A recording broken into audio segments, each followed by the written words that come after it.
सगळ्यांना good morning. नातं या विषयावर आज मी थोडाफार बोलणार आहे. मित्रांनो, कुठलंही नातं का असो ना, त्याला जर निभवायचं जर सामर्थ्य जर तुमच्यामध्ये असेल तरच नातं जोडायचं, नाहीतर जोडायचं सुद्धा नाही. परंतु मला तर वाटते आता हल्लीचं कुठलंही रिलेशन असू द्या, लोक जोडतात कमी आणि तोडतात तेवढ्याच लवकर. म्हणून नातं जोडायचं पण नाही, आणि जोडायचं तर त्याला निभवायचे देखील सामर्थ्य तुमच्यात असावं लागतं. नुसतं केवळ जोडल्याने नातं केवळ नातं होत नाही, तर त्याला टिकवावं पण तसंच लागतं.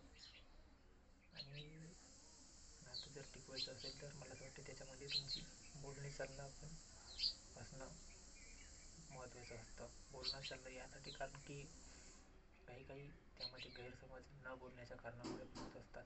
त्यामुळे मला असं वाटते की नात्यामध्ये बोलणं फार तेवढंच महत्त्वाचं असतं. आणि न बोलण्याचं कारण मग कसं पुढे न बोलण्याच्या कारणाने कुठल्याही नात्यामध्ये गैरसमज फार पैदा होतात आणि त्याची लक्षणं पण फार वाईटच असते. काय बोलण्यासारखं नाही, ते सर्वांनाच माहिती आहे. तर आताच्या परिस्थितीत